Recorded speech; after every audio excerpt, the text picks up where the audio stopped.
اللہ کے نبی زیادہ تر جو دعا پڑھا کرتے ہیں وطروں میں، اللہم اہدنا فی من ہدیت، اے اللہ مجھے وہ والی ہدایت، ہمیں وہ والی ہدایت عطا فرما جو تو نے ہدایت جن کو دی، وعافنی فی من عافیت، وہ والی صحت عطا فرما جو تم نے پہلے والوں کو صحت عطا فرما، وتولین فی من تولیت، اللہ مجھے ان ایسا دوست بنا لے جیسا تم نے حقیقت میں جن کو دوست بنایا۔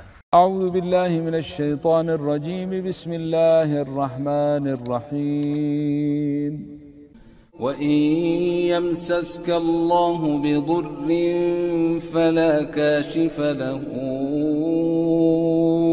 إِلَّا هُوَ، وَإِن يُرِدْكَ بِخَيْرٍ فَلَا رَادَّ لِفَضْلِهِ يصيب به من يشاء من عباده وهو الغفور الرحيم۔ کیسی دعا ہے، ترجمہ سمجھو، اللہ سے باتیں کرو، معراج ہے مومن کی۔ پھر دیکھو تمہارے یہ سب تمہارے رنگ چڑھتے ہیں کہ نہیں چڑھتے ہیں؟ تم تو دماغ کسی اور طرف، نماز میں کھڑا ہوں جوتوں کا خیال ہے، گاڑی سٹارٹ ہے، بچے گاڑی میں بیٹھے ہوئے ہیں، ہاں جی، کہاں یکسوئی تیرے اندر؟ اللہ سے سمجھ کے کہنا، بات کرنا، مجھے ان جیسا دوست بنا جیسا تم نے پہلے دوست بنایا۔ اللہ مجھے وہ وقنا شر ما قضیت وبارک لنا فیما آتیت، اے اللہ جو تو نے مجھے عطا کیا ہے اس میں اور برکت عطا فرما، وقنا شر ما قضیت، اللہ جو میری تقدیر میں تو نے شر لکھا ہے اس کو مجھے بچا۔ یہ باتیں سمجھ کے جب اللہ سے ہم کریں گے، یہ کیا کریں، آپ کیا سمجھتے ہیں؟ دیکھو نا، جب حضرت علی رضی اللہ عنہ فرماتے ہیں نا کہ جب میرا دل کرتا ہے کہ میں اللہ سے باتیں کروں، تو باتیں سمجھ سوچ کے کرنی چاہیے یا پاگل پان میں کرنی چاہیے؟ سمجھ سوچ کے، یا بغیر ترتیب کے جو میرے دل میں ہے وہ کریں؟ جب میرا دل کرتا کہ میں اللہ سے باتیں کروں تو میں نماز پڑھتا، میں نوفل پڑھتا۔ جب میرا دل کرتا کہ مجھ سے اللہ باتیں کرے تو میں قرآن پڑھتا۔ کتنے لوگوں صبح کے قرآن پڑھا تم نے؟ کتنے پڑھے؟ وہی پڑھا ہوگا یہاں تو ان لوگوں نے جن کا کوئی رگڑا چڑھ گیا، اللہ ماشاء اللہ سب کی بات نہیں کرتا، جن کو کوئی جن شین نے تنگ شروع کر دیا یا شیطان، انہوں نے تو پکڑ لیا قرآن، تو انما الاعمال بالنیات، تمہاری نیت کا دارومدار تو عملوں پر ہے۔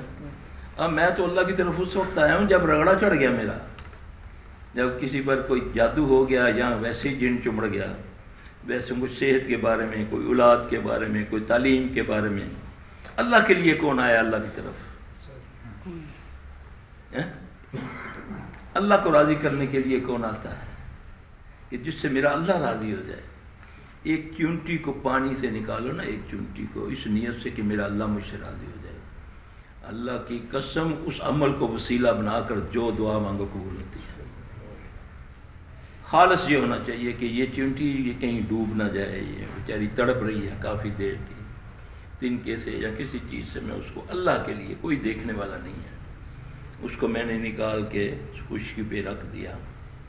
ویسے تو پتہ نہیں لاکھوں ہمارے پاؤں کے نیچے مر جاتی ہیں، ہے نا؟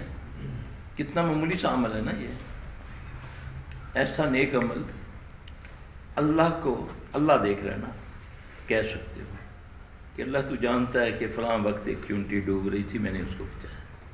اللہ وہ تیری مخلوق تھی، پہلے التجا کرنی ہے کہ اس کو قبول کر، میں نے تیری خاطر کیا۔ وہ بھی دلوں کو جانتا ہے نا کہ میں کس کی خاطر کر رہا ہوں۔ پھر اللہ میرے اس عمل کے وسیلے سے، میرا بچہ بیمار ہے، اس کے دماغ میں ٹیومر ہے، میری بیٹی ہیں، رشتہ نہیں ہو رہا، بوڑھی ہو رہی ہیں، کوئی اپنا بڑے سے بڑا معاملہ پیش کر دو قبول ہو جائے گا۔ تمہیں تو لگا دیا کسی اور طرف، کلوں کی طرف، خالص اللہ کے لیے۔ عبادت کے لیے اخلاص ضروری ہے، سب سے پہلی شرط عبادت اللہ کی، اللہ کے علاوہ کسی کی عبادت نہیں ہو سکتی، مال میں، جان میں، قول میں، قولی، فعلی اور بدنی، اللہ کے سوا کوئی عبادت کے لائق نہیں، کوئی مشکل کشا اللہ کے سوا نہیں ہے۔ نظر و نیاز، زکوٰۃ، صدقہ، فطرانہ، یہ مالی عبادت ہے،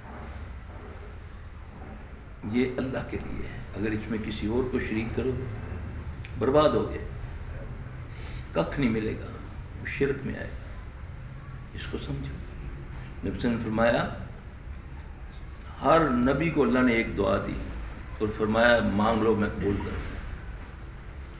ہر نبی نے وہ دعا دنیا میں مانگ لی، میں نے وہ دعا بچا کے قیامت کے دن اپنی امت کے لیے رکھ لی۔ میں اپنی امت کے لیے مانگوں گا کہ اللہ میری امت کو معاف کر دے۔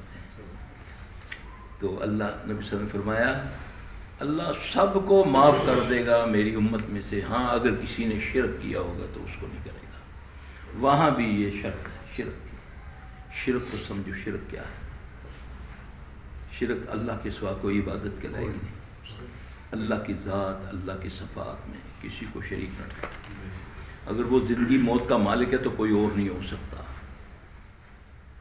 اگر وہ اولاد دیتا ہے تو کوئی دے نہیں سکتا، وہ شفا دے تو کوئی اس کو بیمار نہیں کر سکتا۔ جب تک میرا یہ عقیدہ نہیں ہوگا، ہم تو آج کتے بلوں کے پیچھے بیٹھے ہوئے ہیں، فلاں کے پاس جاؤ تو وہ دیکھتا ہی ہے تو بندہ ٹھیک ہو جاتا ہے، وہ ایسے کرتا ہے تو کر دیتا ہے۔ اللہ سے نبی سے بڑھ کر کوئی اللہ کا ولی ہو سکتا ہے؟ 7 بچے اپنے ہاتھوں سے دفن کیے نبی صلی اللہ علیہ وسلم، بیٹیاں اور بیٹے، بیماری میں فوت ہوئے 3 بیٹے، ایک کے چہرے پہ چیچک نکلتی ہے، پورے جسم گل جاتا ہے، نبی کے بیٹا، نبی صلی اللہ علیہ وسلم فوت ہو گئے۔ ایک کھیلتے ہوئے مرغے نے آنکھ میں ٹھونگ مارا، آنکھ سے ریاکشن ہوا، اس سے بیٹا فوت ہو۔ کس کا؟ محمد صلی اللہ علیہ وسلم۔ ایک بیٹا بخار سے فوت ہو۔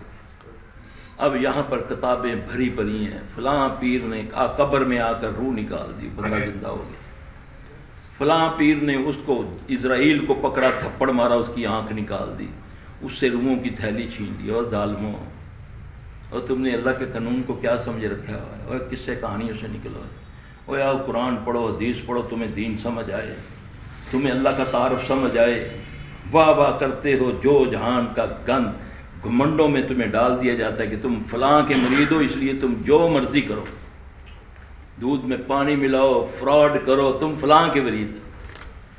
یہی ہے نا؟ اس چیز نے اس وقت امت کا خانہ خراب کر دیا، عرب و عجم کے اندر ہمیں گھمنڈ میں مبتلا کر دیا کہ تم محمد صلی اللہ علیہ وسلم کے امتی ہو، تم بخشے جاؤ گے، ہے نا؟ اللہ اکبر۔ آپ نے فرمایا جو ملاوٹ کرتا ہے وہ ہم میں سے نہیں ہے، تو ہم تو آؤٹ ہو گئے۔ اب جو بھی اس میں ملاوٹ کرے گا کسی فرقے کا، وہ آپ نے فرمایا ہم میں سے نہیں ہو، گیا نا، وہ ختم ہو گیا۔ تو بخشی تو اس کی ہوگی نا جو امتی ہوگا، جس کو نبی نے ڈگری نہیں دی صلی اللہ علیہ وسلم۔ تو یہ گھمنڈ ہے ہمارے اندر، علماء سو نے ہمارے ذہن میں ڈال دیا۔ حضرت معاذ بن جبل رضی اللہ عنہ فرماتے ہیں ایک مرتبہ میں آپ صلی اللہ علیہ وسلم کے ہاتھ سواری پہ بیٹھے ہوئے تھے، اس سواری ایک تھی اور میں آپ کے پیچھے تھا اور آپ مجھ سے آگے تھے، ایک سواری پر ہم دو، وہ حدیث میں آتا ہے وہ خچر ہے۔ تو آپ صلی اللہ علیہ وسلم کی عادت مبارک تھی، آپ کسی چیز کو بہت وضاحت کرنا فرماتے تھے نا تو 3 بار فرماتے۔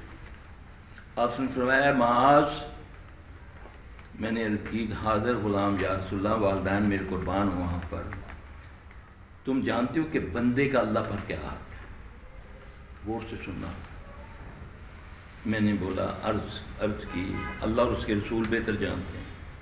سواری تھوڑی سی آگے گئی، پھر آپ سکوت توڑا، پھر اب اے معاذ، حاضر غلام یا رسول اللہ صلی اللہ علیہ وسلم، تم جانتے ہو کہ بندے کا اللہ پر کیا حق ہے؟ بندے کا اللہ پر کیا حق ہے؟